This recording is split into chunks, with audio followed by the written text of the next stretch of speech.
Saudara-saudari terkasih, salam damai sejahtera dan salam jumpa kembali dalam edisi renungan hari ini. Hari ini Jumat 11 Juni 2021, Hari Raya Hati Yesus yang Maha Kudus. Referensi renungan hari ini diambil dari kitab Hosea bab 11 ayat 1, ayat 3 sampai dengan 4 dan dilanjutkan dengan ayat 8c sampai dengan 9.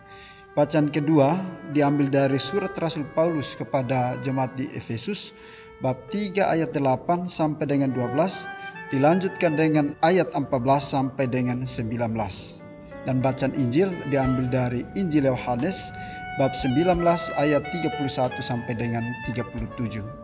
Saudara-saudari terkasih, hari ini kita merayakan Hari Raya Hati Yesus yang Maha Kudus. Hati kudus Yesus adalah sebuah devosi rohani kepada hati fisik Yesus yang menjadi lambang cinta ilahi kepada umat manusia. Devosi ini dimulai oleh Santa Margherite Maria Alacoque. Dikatakan bahwa ia mengetahui devosi ini dari Yesus dalam suatu penglihatan rohaninya. Devosi kepada hati Yesus yang Maha Kudus ini berhubungan erat dengan tindakan pertobatan. Paus Pius ke-12 dalam ensikliknya Miserentissimus Redemptor menyatakan bahwa semangat untuk memperbaiki kesalahan atau mengganti rugi kesalahan selalu menempati posisi yang terpenting dan terdepan di dalam penyembahan yang ditujukan kepada hati Yesus yang Maha Kudus. Perayaan hati kudus Yesus dilakukan sejak tahun 1856 dan dirayakan sesudah Hari Raya Pentakosta. Saudara-saudari terkasih, dalam kehidupan setiap hari, jika ada orang yang melakukan tindakan kekerasan terhadap sesamanya, sering kita mencapnya sebagai orang yang tak punya hati. Hati adalah lambang kepekaan dan cermin kemanusiaan kita. Hati juga menjadi sebuah rumah. Di dalam Alkitab, hati adalah kata yang paling sering dipakai, yakni sebanyak 876 kali untuk menunjukkan kepada seseorang dan kehidupannya. Hampir semua proses rohani dalam kehidupan seorang Kristen dikaitkan dengan hati.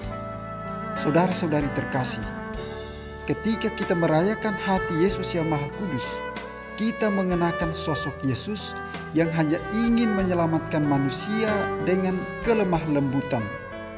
Ketika ia wafat dan tergantung di kayu salib, seorang prajurit masih melakukan kekerasan terhadap tubuhnya, dan dari lambung Yesus yang ditikam itu segera mengalir keluar darah dan air.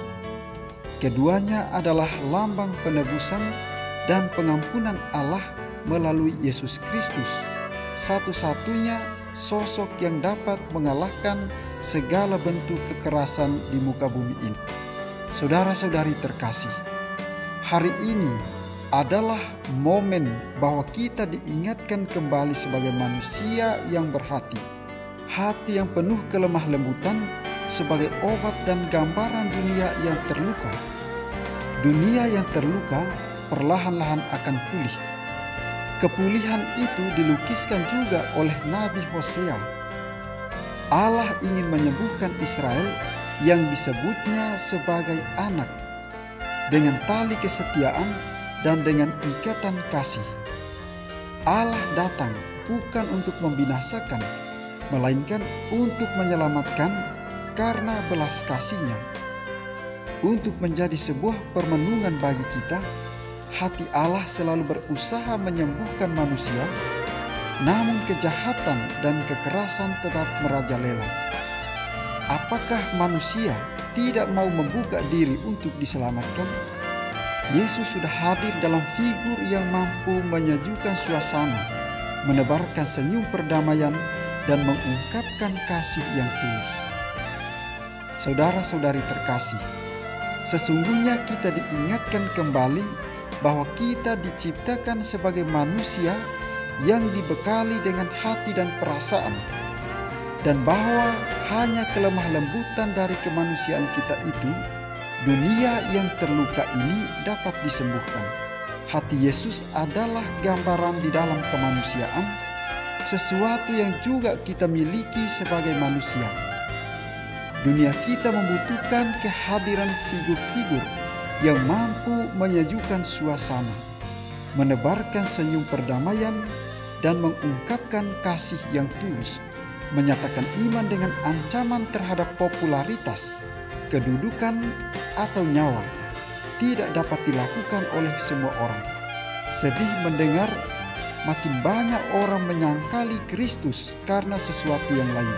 Kualitas kasih macam apakah yang kita tunjukkan kepada Kristus? Kiranya Tuhan memberkati kita.